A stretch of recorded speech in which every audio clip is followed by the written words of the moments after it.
What's up, Killer Knife fans? Welcome.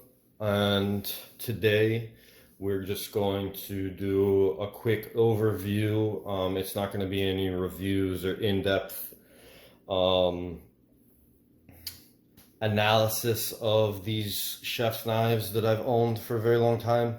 I'll give you like a little backstory on them and a backstory on myself and kind of who I am or who I was, and you guys that have been following me, I'm big on pocket knives and fixed blades of that nature. But for 18 years, I was a professional chef. Maybe not for all 18, but I was in the culinary world. Started out as a dishwasher and kind of worked my way up pretty quick. I'm not going to give you guys my full resume, but been pretty much a sous chef to chef de cuisine, executive chef in New York City for about 12 years. So, before that, I was a cook, and I was cooking at some pretty fancy joints, and I learned a lot, and I used my knives to get to where I was going. In the culinary world, maybe some of you are familiar with it, maybe some of you aren't. It's a difficult realm to exist in, and I'm just going to give you a quick overview of some of my purchases, some of my knives that I have obtained throughout the years. This is the knives that I own currently. I've definitely had other knives throughout my career that I've either traded or sold off with coworkers that I found that I didn't really have a use for them anymore. Particularly, mostly like very specialty Japanese knives. Not that I don't own specialty Japanese knives, just that I got rid of some of them that I didn't really use to attain more wealth, so to speak. So quick overview, this is actually a second copy or a duplicate of my first kitchen knife. This is a Masahiro 8-inch chef's knife, and just a quick interesting story is that when I first came to New York, and I'm going to do this without dropping any names or restaurants or anything into the mix, just out of respect for their business. This is a knife that I bought essentially back in like 2009 that I later had stolen probably in about like 2011. So I bought another one. So, it has a lot of sentimental meaning to me, and unfortunately I don't have the original, but that's as close as I can get. So this is a Masahiro 8-inch chef's knife. And I'll put some links in the description if you're interested in purchasing any of these knives. They're all relatively expensive for kitchen use, and if you like them, you should buy them. This is relatively affordable. I think I bought it for about $100, 10 years ago, so it's probably $150 or something now.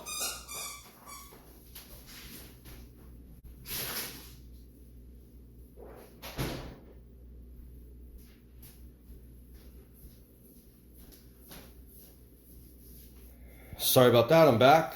My dog was having a playtime. So yeah, this knife is excellent. I use it all the time. It's a blue carbon steel. It does need to be wiped off immediately after cutting anything that's acidic or like a high salt content in it. Just keep that in mind. It's easy to clean, and I'll do more videos pertaining to chef knives and how to sharpen them and keep them in a pristine manner. Most of my knives are in relatively good condition. I haven't been using them so often, so they're not in perfect working order, and it's tough to keep so many in perfect working order. But we're just going to jump into this. So, most sentimental knife here is my Masahiro 8-inch chef's knife, and then this is called a Ninox. This is about 15.5 to 16 inches, and you can see the bevel I have on there. I rock my knives pretty pretty large bevel. This was my EDC for about 8 years straight since I bought this. So you'll look at the sharpening grind lines and how I've done it, and you say, oh, the guy has no idea what he's doing. This knife is like a razor blade. This will cut through bone. Trust me, it's very sharp, and people that know me know I keep my knives very sharp. This is a Japanese-made chef's knife called a Gyuto. I'm not sure if I'm saying that properly, and if I'm not, I apologize. And Ninox makes some of the best and most well-renowned chef's knives in the world. And I can't say exactly what the steels are of these knives, but this is a white Korean handle, and I bought this probably back in 2013 or 2012, and I've used it every day. I love this knife.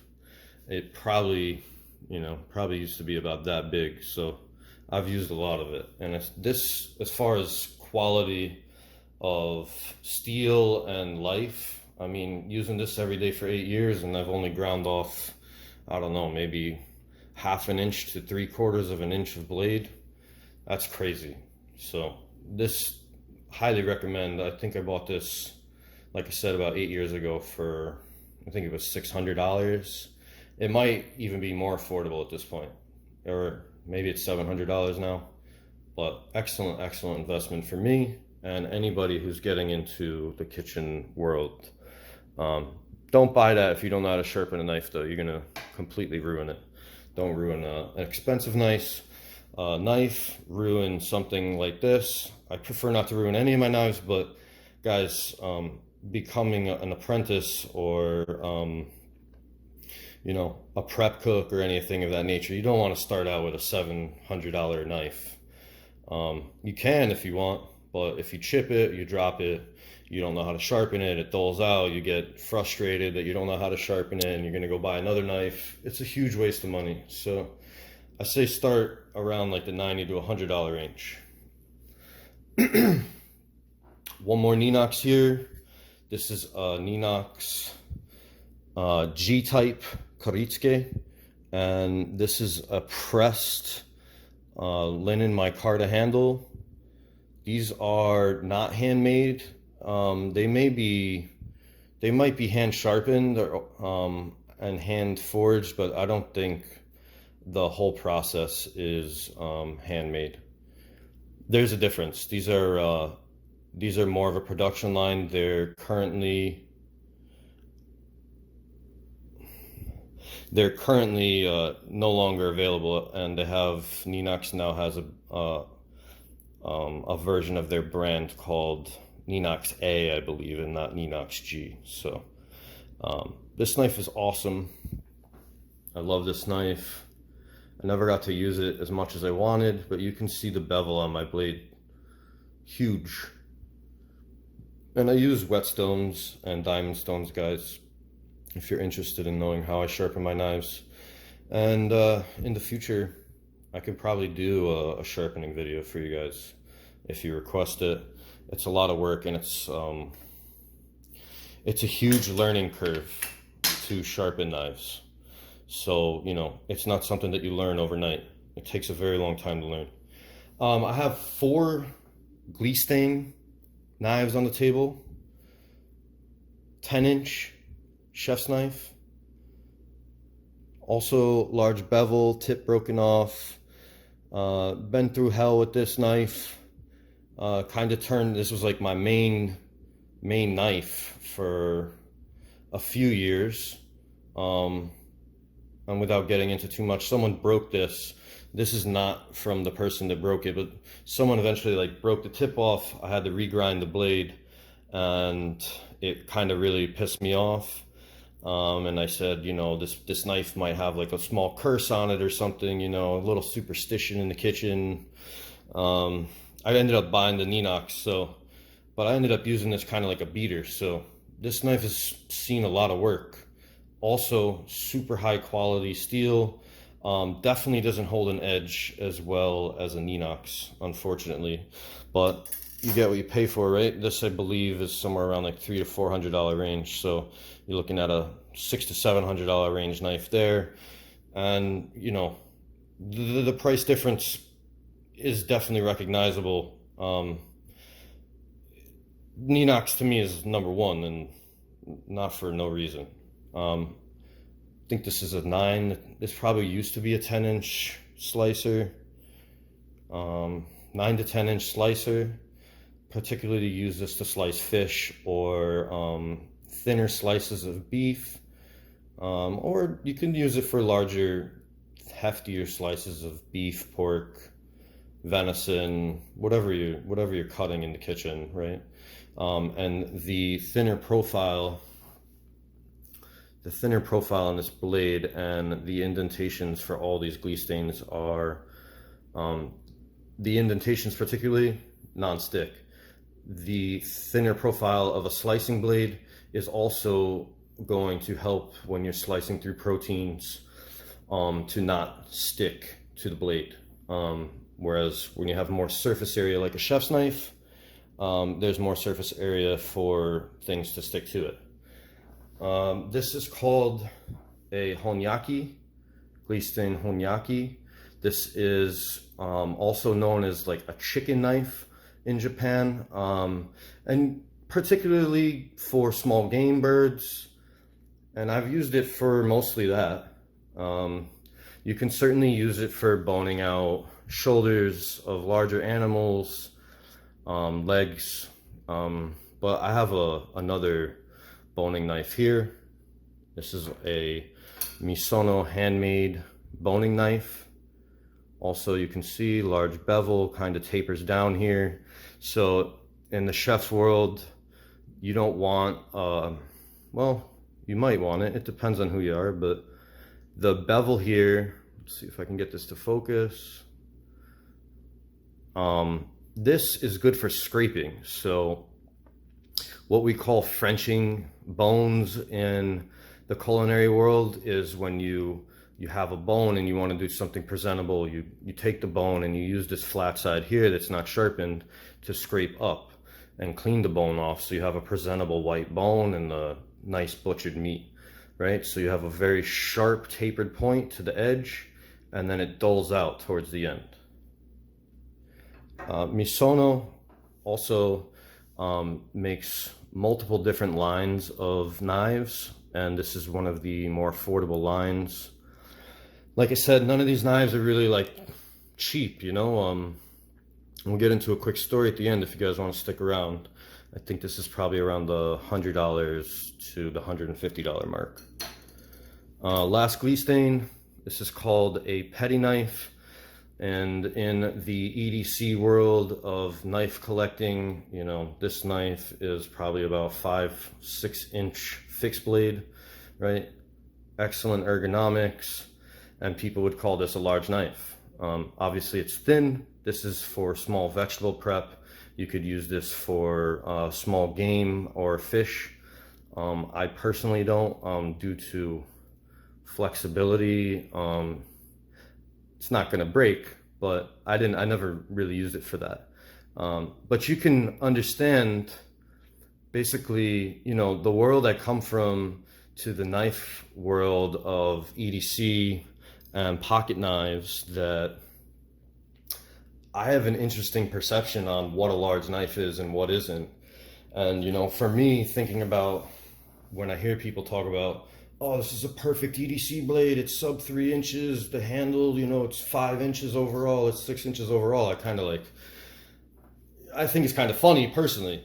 And that's just me because of who I am and, you know, my EDC, like I said, you know, I carry this around me all day, 12 hours a day, 14 hours a day sometimes more hours than that. And you guys in the kitchen know what I'm talking about. It's just crazy hours. I carry this all day. I feel extremely comfortable holding this. Would I feel extremely comfortable holding this walking down the street? No.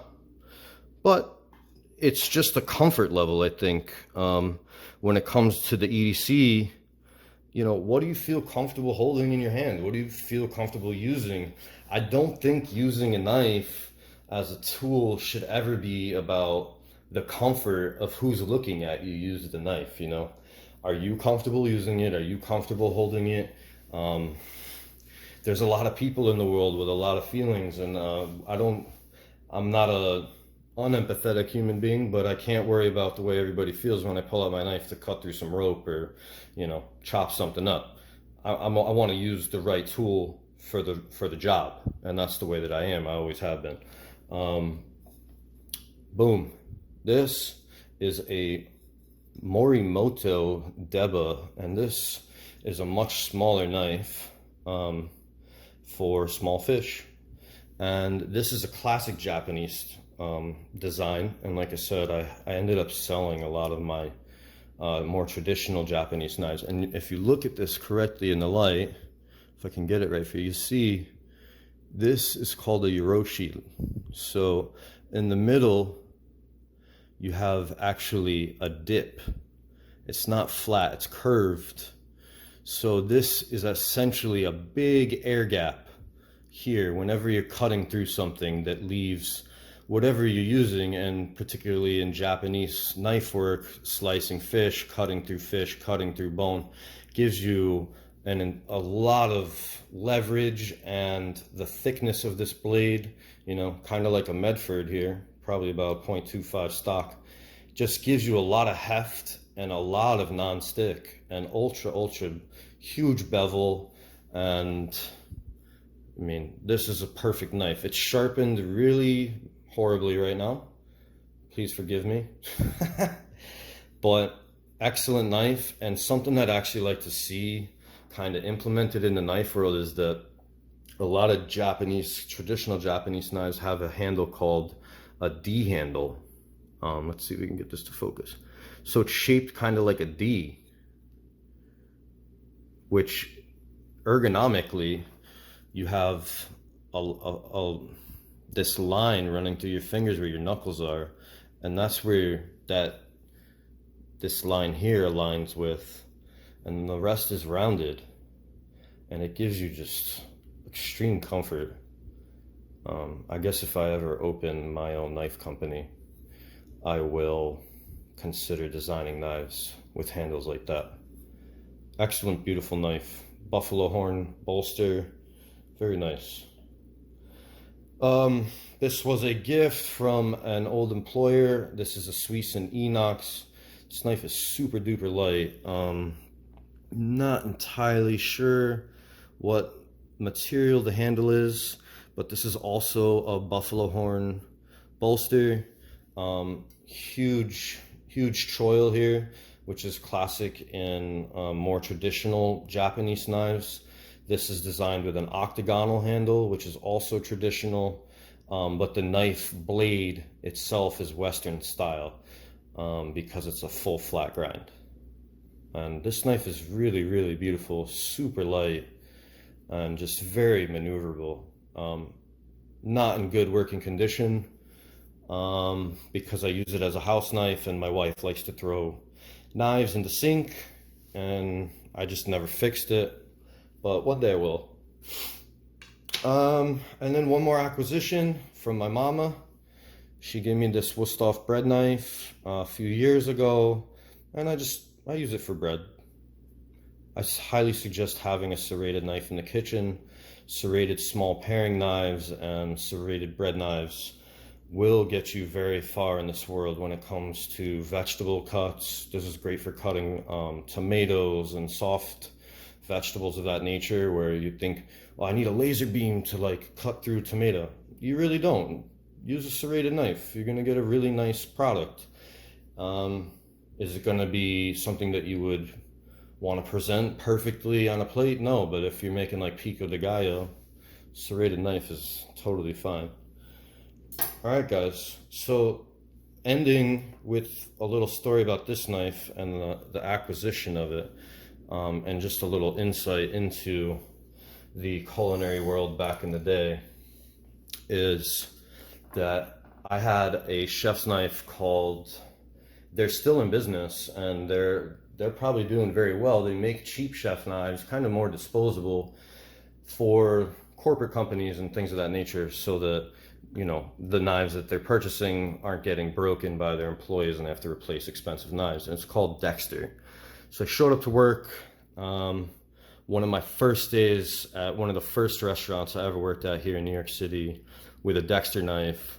And the chef was a French dude, super good chef, taught me a ton of stuff. You know, and the world was a little crazier 10 to 15 years ago, especially in the knife world. And he took that Dexter and he saw it and he said, "Is this your knife?" I said, "Yes, chef." He said, "Well, tomorrow, if this is still your knife, you're fired." And he threw it across the kitchen on the floor. And he said, "Get a real knife."